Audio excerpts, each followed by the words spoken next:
أعوذ بالله من الشيطان الرجيم. بسم الله الرحمن الرحيم.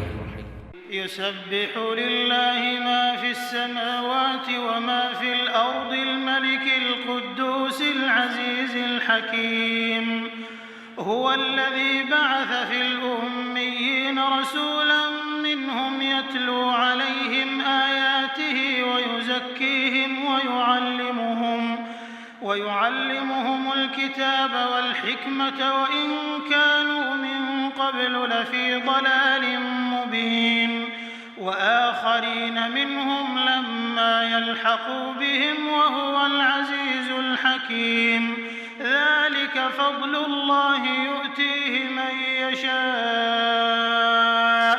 والله ذو الفضل العظيم. مثل الذين حملوا التوراة ثم لم يحملوها كمثل الحمار يحمل أسفارا بئس مثل القوم الذين كذبوا بآيات الله والله لا يهدي القوم الظالمين. قل يا أيها الذين هادوا إن زعمتم أنكم أولياء لله من دون الناس فتمنوا الموت إن كنتم صادقين ولا يتمنونه أبدا بما قدمت أيديهم والله عليم بالظالمين. قل إن الموت الذي تفرون منه فإنه ملاقيكم ثم تردون إلى عالم الغيب والشهادة فينبئكم بما كنتم تعملون. صدق الله العظيم. الحمد لله رب العالمين، الصلاة والسلام على سيد المرسلين وعلى آله وأصحابه أجمعين، أما بعد۔ سورۃ الجمعہ کی یہ ابتدائی 8 آیتیں ہیں اور پہلا رکوع ہے جس کی بھی آپ کے سامنے تلاوت کی گئی۔ سورۃ الجمعہ اللہ کے رسول صلی اللہ علیہ وسلم پر 2 قسطوں میں نازل ہوئی۔ آج جو آیتیں تلاوت کی گئی، شروع کی 8 آیتیں، یہ مدینہ منورہ کے آخری دور میں نازل ہوئی، اور جو اخیر کی آیتیں آنے والی ہیں، جو دوسرا رکوع ہے، وہ دوسرے رکوع کی آیتیں مدینہ منورہ کے ابتدائی زمانے میں نازل ہوئی تھی، لیکن ایک عجیب و غریب معنوی ربط اور معنوں کے اعتبار سے ایک اتصال، کنٹینیویشن تھا، جس کی وجہ سے اللہ تعالیٰ نے حکم دیا کہ یہ ابتدائی 8 آیتیں پہلے رکھی جائیں اور بعد کی 3 آیتیں بعد میں رکھی جائیں، جس میں کہ اللہ تعالیٰ نے جمعہ کا تذکرہ فرمایا، یا ایھا الذین آمنوا اذا نودی للصلاۃ من یوم الجمعہ، جمعہ کے دن کی نماز کا تذکرہ۔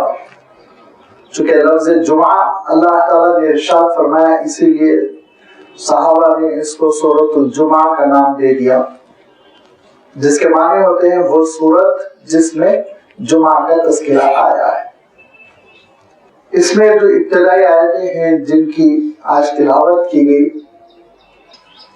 ان آیتوں میں اللہ تعالیٰ نے جو اہم ہدایات ارشاد فرمائی، وہ ہدایات پچھلی جو صورتیں چل رہی ہیں، اس صورت سے پہلے سورۃ الصف اور اس سے پہلے سورۃ الحشر، سورۃ الممتحنہ وغیرہ، یہ ساری جو صورتیں ہیں، ان میں جو ایک مرکزی بات آ رہی ہے، وہی بات ان آیتوں میں بھی ہے۔ وہ مرکزی بات یہ ہے، پچھلی آیتوں میں، پچھلی صورتوں میں جو گزر چکی ہے، کہ اللہ کے رسول صلی اللہ علیہ وسلم کی بعثت بحیثیت رسول اس پر اہل کتاب کا ریئیکشن، اہل کتاب کا رد عمل،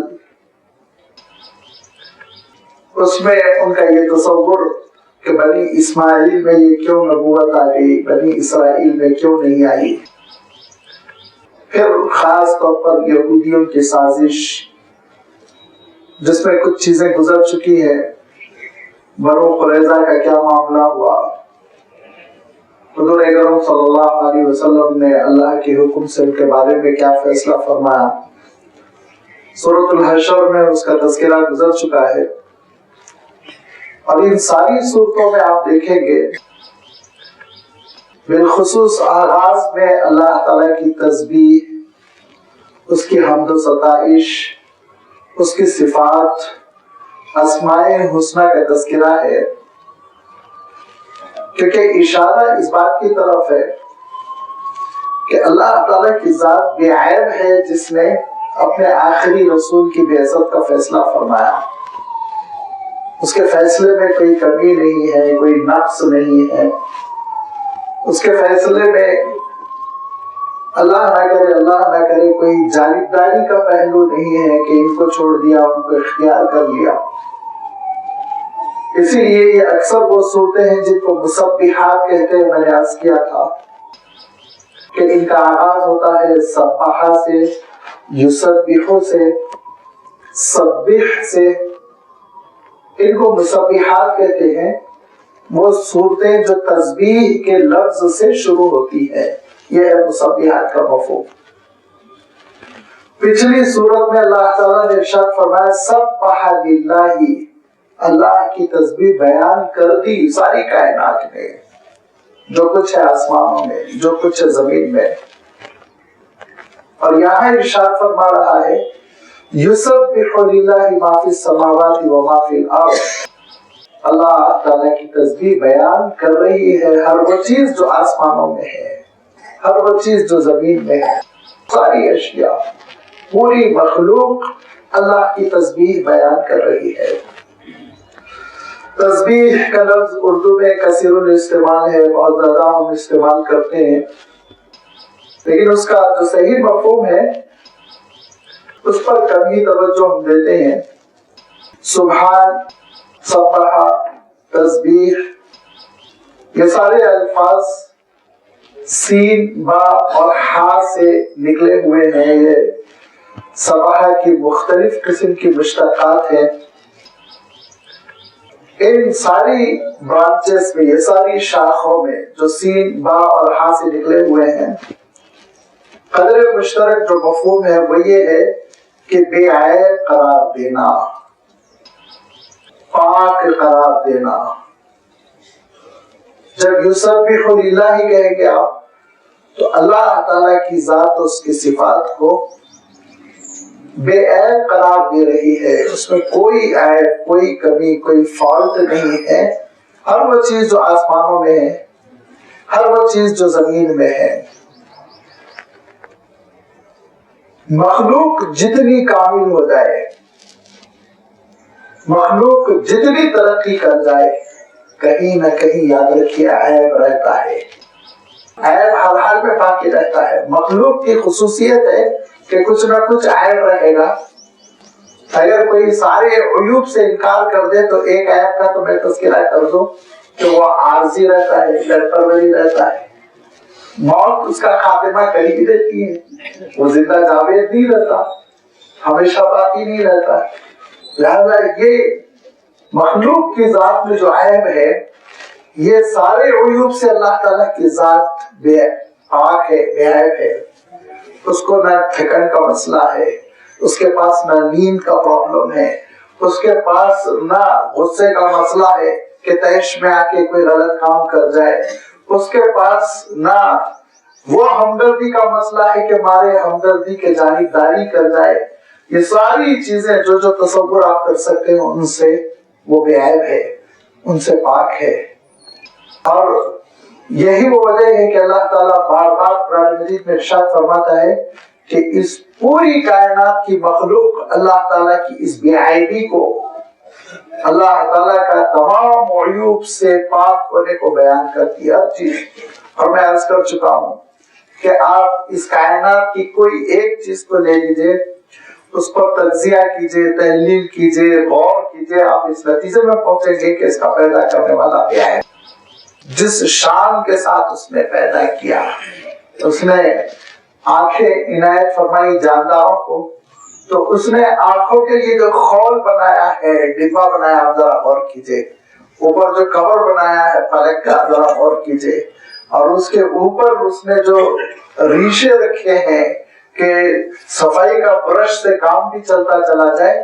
آپ کسی بھی ایک چیز کو لے کر آپ تہہ میں جائیے، دیکھیں گے کہ اللہ تعالیٰ کی ذات بھی عیب ہے۔ تو ارشاد فرمایا کائنات کی ساری چیزیں، یہ درخت، یہ شجر، یہ حجر، یہ بہتی دریائیں، یہ برستا ہوا پانی، یہ سینہ تانے ہوئے پہاڑ، اور یہ فضائیں اور یہ ہوائیں، اور یہ جاندار اور یہ بے جان، سب اللہ تعالیٰ کی تسبیح بیان کر رہے ہیں۔ ارشاد فرمایا لیکن وَلَٰكِن لَا تَفْقَهُونَ تَسْبِيحَهُمْ، تم نہیں سمجھ پا رہے ہو، غور نہیں کر رہے ہو۔ ہر ایک اپنے وجود سے کہہ رہا ہے، ہر ایک کا وجود اعلان کر رہا ہے کہ میرا خالق بے عیب ہے، ہر ایک اپنے وجود سے کہہ رہا ہے۔ وَلَٰكِن لَا تَفْقَهُونَ تَسْبِيحَهُمْ، تم نہیں تہ میں لگاتے ہو، ان کی تسبیح کو تم سمجھ نہیں سکتے۔ إِن مِّن شَيْءٍ إِلَّا يُسَبِّحُ بِحَمْدِهِ، کائنات میں کوئی چیز ایسی نہیں ہے جو پروردگار کی پاکی نہ بیان کر رہی ہو، لیکن اے انسان تمہارا علم اتنا گہرا نہیں ہے کہ تم اس کی تہ تک پہنچ جاؤ، اس کے حقیقت کو پہنچو۔ لیکن اللہ تعالیٰ کا کلام ہے جو تمہاری رہنمائی کر رہا ہے تاکہ تم غور کرو۔ لہذا فرمایا یسبح للہ ما فی السماوات و ما فی الارض۔ اس تشریح کو آپ ذہن میں رکھیے۔ آگے جو یہودیوں کا اعتراض تھا، اس اعتراض کو اس پس منظر میں سمجھنے سے زیادہ آسانی ہو جائے گی کہ زمین و آسمان میں جتنی اشیاء ہے اس کائنات میں بکھری ہوئی، بڑے بڑے ستاروں کو لے لیجئے اور چھوٹے چھوٹے ذروں کو لے لیجئے، ایٹم کو لے لیجئے، نتیجے پہ آپ اسی پہنچیں گے کہ پروردگار کی ذات بے عیب ہے۔ الملک جو مالک حقیقی ہے، الملک کا سیدھا سیدھا ترجمہ تو بادشاہ سے ہوتا ہے، بادشاہ۔ اللہ تعالیٰ نے اپنے سلسلے میں الملک بھی ارشاد فرمایا، مالک بھی ارشاد فرمایا، مالک یوم الدین، اور ملیک بھی ارشاد فرمایا۔ ان تینوں لفظوں کے ذریعے سے اللہ تعالیٰ نے ہم سب کو یہ بات ارشاد فرما دی کہ دیکھو اللہ تعالیٰ بادشاہوں جیسی ملکیت بھی رکھتا ہے، اور مالک اونرشپ والی ملکیت بھی رکھتا ہے، ملیک ہمیشہ کی اونرشپ بھی وہی رکھتا ہے۔ تینوں چیزیں اللہ تعالیٰ کی، وہ مالک بھی ہے، اونر بھی ہے، وہ بادشاہ بھی ہے، اور اس کی ملکیت جاری رہنے والی ہے، ختم نہیں ہونے والی ہے۔ یہ ہے اللہ تعالیٰ کی ملکیت۔ جب اللہ تعالیٰ کی ملکیت ہے وہ مالک حقیقی ہے، وہ اونر ہے، اور جب وہ بادشاہ ہے، جب وہ احکم الحاکمین ہے اور ساری کائنات اس کے قبضہ قدرت میں ہے، تو پھر اس کے بعد سے کسی کو کسی اللہ کے فیصلے پر اعتراض کرنے کا کیا حق ہے؟ اس کو آپ ذہن میں رکھیے۔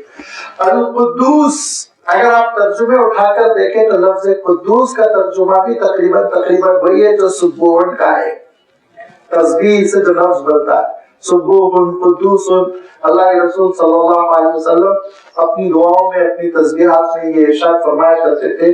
تو سبحان اور قدوس، یہ دونوں کا ترجمہ ہم اردو دانوں کے پاس دیکھیں گے کہ اللہ تعالیٰ کی ذات بے عیب ہے، عیوب سے وہ پاک ہے، ملتا جلتا ترجمہ کرتے ہیں، لیکن عربی کے اعتبار سے ایک بڑا لطیف فرق ہے، بڑا نازک سا فرق ہے کہ سبحان جس سے سبح کا لفظ بن رہا ہے، تسبیح کا لفظ بن رہا ہے، یہ سبحان کے معنی تو عیوب سے پاک ہونا، جس میں کوئی فالٹ نہ ہو، عیب نہ ہو، جیسا کہ ابھی میں نے عرض کر دیا۔ القدوس کے معنی کامل ہونا، کامل ہونا، جس کی ذات کامل ہے، جس کی ذات میں کسی قسم کی کمی نہیں ہے۔ یاد رکھیے، بے عیب ہونا ایک الگ چیز ہے، کامل ہونا ایک الگ چیز ہے، اور مخلوق میں کوئی بھی کامل نہیں ہے۔ یاد رکھیے، مخلوق کسی بھی چیز کو آپ یہ نہیں کہہ سکتے یہ کامل ہے۔ بڑے سے بڑا انسان وہ کامل نہیں ہے، اور کامل نہیں ہے اسی لیے اس کو لائف پارٹنر کی ضرورت پڑتی ہے۔ لائف پارٹنر کی کیوں ضرورت پڑ رہی ہے؟ کہ وہ کامل نہیں ہے، اس کو ایک ساتھی کی ضرورت ہے، بڑے سے بڑا انسان اونچے سے اونچے عہدے پہ پہنچ جائے، اور وہ چاہے فرعون بن جائے، چاہے وہ نمرود بن جائے، چھوٹی چھوٹی چیزوں کے لیے وہ دوسروں کا محتاج رہتا ہے، دوسروں کا محتاج رہتا ہے۔ اس کا گھر نہیں بن پائے گا جب تک کہ لیبر نہ ہو، انجینئر نہ ہو۔ بہت بڑے ڈاکٹر ہے تو انجینئر کی ضرورت، بہت بڑے انجینئر ہے تو ڈاکٹر کی ضرورت ہے۔ معمولی بخار بھی ہو جائے بھاگنا تو پڑے گا ڈاکٹر صاحب کے پاس۔ کامل نہیں ہے، آپ اپنا علاج کر لیں، اپنا دھندا پیدا کر لیں، اپنا گھر بنا لیں، اپنی پوری ضروریات کر لیں، یہ نہیں ہو سکتا، کسی کے ساتھ نہیں ہوا۔ کوئی بھی مخلوق کامل نہیں ہے، کوئی بھی مخلوق، انسان سے ہٹ کر بھی آپ غور کر لیجئے، کوئی بھی مخلوق کامل نہیں ہے۔ لیکن اللہ تعالیٰ کی ذات کامل ہے، اس کو کسی کی ضرورت نہیں، اس کو کسی کی ضرورت نہیں۔ وہ اس کے کہنے سے اللہ پیدا ہوگا، اس کے کہنے سے بارش ہوگی، اس کے کہنے سے موت آئے گی، اس کے کہنے سے زندگی ملے گی، اس کے کہنے سے یہ کائنات پیدا ہوگی، اس کے کہنے سے کائنات ختم ہو جائے گی، تباہ و برباد ہو جائے گی۔ اس کا اختیار کامل ہے، اس کا حکم کامل ہے، اس کی ذات کامل ہے۔ اس کاملیت کے اعتراف کو قدوس کہتے ہیں۔ جو جتنا کامل ہوتا ہے نا اتنا مقدس ہوتا جاتا ہے۔ تقوی میں کامل ہے، عبادتوں میں کامل ہے، اخلاق میں کامل ہے، بڑے مقدس ہو جائیں گے، قابل احترام ہو جائیں گے۔ تو ہم اپنے اعتبار سے جو تقدس، عظمت وہ قرار دیتے ہیں کہ جس حد تک یہ صاحب کامل ہو رہے ہیں، لیکن اللہ تعالیٰ کے پاس کامل بھی کمال درجے کا ہے۔ وہاں تو قدوسیت آخری درجے کی ہے، لہذا وہی ذات ہے جو قدوس ہے۔ اور بتائیے آپ اردو میں ہم کیا ترجمہ کر لیں گے؟ لہذا اردو میں ہم سکون کا ترجمہ بھی کہتے ہیں کہ تمام عیوب سے پاک ہے وہ ذات، قدوس، عظمت والی، جس کے اندر کوئی عیب، کمی نہیں، کوئی نقص نہیں، کامل ہے وہ۔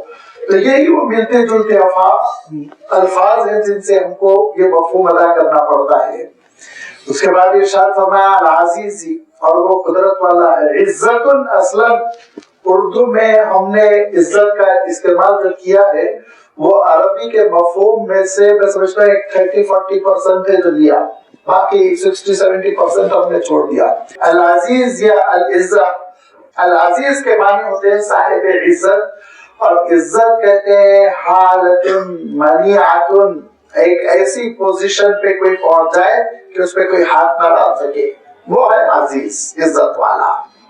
ہمارے پاس یہ ہے جن کا احترام کیا گیا، اور ریسپیکٹ کرنے کو عزت ہم کہتے ہیں، لیکن اصلا مفہوم یہ ہے کہ ایسی کیفیت کہ ہاتھ ڈالنے کی کوئی ہمت نہ کرے، چھیڑنے کی کوئی ہمت نہ کرے۔ لازمی بات ہے یہ اس کے ساتھ ہو سکتا ہے جس کا کنٹرول ہو، غلبہ ہو، طاقت ہو، قدرت ہو۔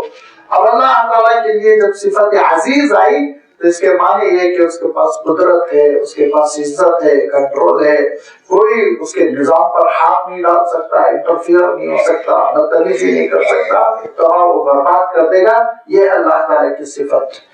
الحکیم، لیکن ہر کام میں لاجک ہے اس کے، کوئی بغیر حکمت والا کام نہیں ہے، ہر کام میں اس کے ایک حکمت ہوتی ہے، دانائی ہوتی ہے، ایک فہم و فراست کی ضرورت ہوتی ہے اس کے اعمال، اس کے افعال کو سمجھنے کے لیے۔ یہ ہے اللہ تعالیٰ کی صفات کہ تسبیح بیان کر رہی ہے ہر وہ چیز جو آسمانوں میں ہے، ہر وہ چیز جو زمین میں ہے، جو حقیقی اونر ہے اور حقیقی بادشاہ ہے، اور جو باعظمت کمال والا ہے، جو غلبے والا اور عزت والا اور حکمت والا ہے۔ اب آگے دیکھیے، اس پروردگار پہ جو بادشاہ حقیقی ہے، اس پروردگار نے جو مالک حقیقی ہے، اس پروردگار نے جس کے دست قدرت میں پوری کائنات ہے، اس پروردگار نے جس کا ہر فیصلہ حکمت پر مبنی ہوتا ہے، اس نے اپنے رسول کو بھیجا۔ هو الذي بعث في الأميين رسولا منهم يتلو عليهم آياته ويزكيهم ويعلمهم الكتاب والحكمة وإن كانوا من قبل لفي ضلال مبين۔ وہی ہے جس نے بھیجا امیوں میں اپنے اس رسول کو جو اس کی آیتیں پڑھ کر ان کو سناتا ہے اور ان کا تزکیہ کرتا ہے اور ان کو کتاب کی تعلیم دیتا ہے اور دانائی کی تعلیم دیتا ہے، اگرچہ کہ وہ اس سے پہلے کھلی ہوئی گمراہی میں پڑے ہوئے تھے۔ پہلا لفظ ہے امی، قابل تشریح، هو الذی بعث فی الامیین۔ امی کا ترجمہ جو ہے اصلاً ماں کو کہتے ہیں، اور امی کا جو مفہوم ہے وہ ایسے جیسے انسان کو بس ماں نے جنم دیا۔ جب ماں بچے کو جنم دیتی ہے تو کوئی کسی قسم کا کوئی پولیوشن نہیں ہوتا، وہ صاف ستھرا، اس کے نیچر بالکل صاف ستھرا ہے، وہ دھیرے دھیرے آگے بڑھے گا، ماحول سے بگڑے گا، بہت سی چیزیں قبول کرے گا۔ لہذا عرب امی اس کو کہا کرتے تھے جو فطرت پر پلا بڑا ہو، نیچر پر پلا بڑا ہو، اور آویزش نہ ہوئی ہو، ملاوٹیں نہ ہوئی ہو، پولیوشن نہ ہو کسی قسم کا، صاف ستھرا دل و دماغ کا، مصنوعی قسم کی چیزیں اس کے سامنے نہ آئی ہوں، ایسے شخص کو وہ امی کہتے تھے۔ لیکن عرب جب اپنے آپ کو امی کہتے تھے اور حضرت اسماعیل علیہ السلام کی نسل کو خاص طور پر وہ امی کہتے تھے، تو اہل کتاب بالخصوص یہودی عربوں کو عار دینے کے لیے اپنے لیے کتابی کا لفظ استعمال کرتے تھے۔ ہم اہل کتاب ہیں، تم امی ہو، یہ ایک کمپٹیشن چل پڑا، اور پھر اپنے آپ کو وہ اہل کتاب قرار دیتے ہوئے یہ کہتے تھے کہ ہم تو سے بہت بہتر ہے، ہمارے پاس کتاب ہے، تمہارے پاس کتاب نہیں ہے۔ کتاب سے مراد صحیفہ الہی، ہمارے پاس صحیفہ الہی ہے، تمہارے پاس صحیفہ الہی نہیں ہے۔ لیکن ان کے اظہار دینے سے عربوں نے اس پر شرمندگی قبول نہیں کی، کبھی شرمندہ نہیں ہوئے۔ حضور اکرم صلی اللہ علیہ وسلم بہت ہی اعتماد بھرے لب و لہجے میں ارشاد فرمایا کرتے تھے، نحن امۃ امیۃ لا نکتب ولا نقرأ۔ دیکھو ہم امی ہیں، ہم لکھنے پڑھنے کا اور یہ ستاروں کی گردش کے احوال وغیرہ نہیں معلوم کرتے، ہم تو چاند کو دیکھتے ہیں، روزہ شروع کر دیتے ہیں، چاند کو دیکھتے ہیں، روزہ ختم کر دیتے ہیں، عید کر لیتے ہیں۔ نحن امۃ امیۃ، ارشاد فرمایا صلی اللہ علیہ وسلم نے، پورے فخر کے ساتھ یہ بات ارشاد فرمائی۔ لیکن یہودیوں نے جب دیکھا کہ عربوں میں یہ فخر ہے تو انہوں نے اسی لفظ کو جینٹائل کے معنوں میں استعمال کرنا شروع کر دیا، اور اس کا مفہوم یہ ہوتا تھا کہ تھوڑا سا جن کی انسانیت کم ہو، پورے درجے کے انسان نہ ہو، انکمپلیٹ قسم کے انسان، اور یہ کہا کرتے تھے لیس علینا فی الامیین سبیل، ارے یہ تو پڑھے لکھے نہیں ہیں، ان کو جتنا پریشان کرنا ہے کرو۔ جیسے ہمارے ملک میں بانٹ دیا گیا ہے نا انسان کو کئی زمروں میں، ایسے ہی یہودیوں نے دو زمروں میں بانٹ دیا تھا، ایک اسرائیلی اور ایک غیر اسرائیلی۔ سارے غیر اسرائیلیوں کو کہنے لگے امی، یہ جینٹائل ہے، ان کی کوئی اہمیت نہیں ہے، لہذا ان کے ساتھ جو معاملہ کرنا ہے، بے ایمانی کرنا ہے، ستانا ہے ستاؤ، کوئی حرج نہیں، کوئی پوچھ نہیں، اللہ تعالیٰ ہم کو نہیں پوچھے گا اگر ہم کسی امی کو قتل کر دیں۔ یہاں تک وہ آگے بڑھ گئے تھے۔ لہذا یہ امیین کا جو لفظ ہے بڑا پازیٹیو ہے، یاد رکھیے، اگرچہ کہ یہودیوں نے اس کو نیگیٹو بنانے کی کوشش کی، لیکن عربوں نے ہمیشہ اس پہ فخر کیا کہ ہم صاف ستھرے لوگ ہیں، سیدھے سادے لوگ ہیں، ہم فطرت کی بنیاد پر پلے بڑے ہیں، ملاوٹیں ہمارے اندر نہیں ہیں، بلا وجہ کی غلط سلط تہذیبیں نہیں ہیں جو ہمارے دماغ میں گھس گئی ہوں، ہم سادگی کے ساتھ زندگی بسر کرتے ہیں۔ یہ مفہوم میں امی وہ لیا کرتے تھے، اور یہ لقب ہو گیا تھا بنی اسماعیل کا، حضرت اسماعیل علیہ السلام کی نسل کا، اور اسی نسل میں قریش تھے، اور اسی میں بنی ہاشم، اور پھر بنی ہاشم میں اللہ کے رسول صلی اللہ علیہ وسلم کی بعثت ہوئی۔ هو الذی بعث فی الامیین رسولا۔ بسا اوقات بعض لوگ ترجمہ امیوں کا کرتے ہیں ان پڑھ سے، ایک حد تک یہ ترجمہ صحیح ہے، چونکہ عرب پڑھنے لکھنے پر زیادہ توجہ نہیں دیا کرتے تھے، لیکن پوری کی پوری کمیونٹی پڑھنا لکھنا نہ جانتی ہو ایسا نہیں، ان میں بڑے بڑے شاعر تھے، قداور قسم کے خطیب تھے، تو پڑھنے لکھنے کی ایکٹیویٹیز تھی۔ اور آپ دیکھیں گے قرآن مجید میں اللہ تعالیٰ نے قلم کا لفظ ارشاد فرمایا، قرطاس کا لفظ ارشاد فرمایا، تخطو بالیمین کا لفظ ارشاد فرمایا، درس کا لفظ ارشاد فرمایا، تعلم کا لفظ، یعلم کا لفظ، سارے یہ تعلیمی ایکٹیویٹی کے الفاظ قرآن مجید میں وارد ہوئے، تو پتہ چلا لکھنے پڑھنے کی سرگرمیاں تھیں، ایسا نہیں وہ تصور نہیں ہے،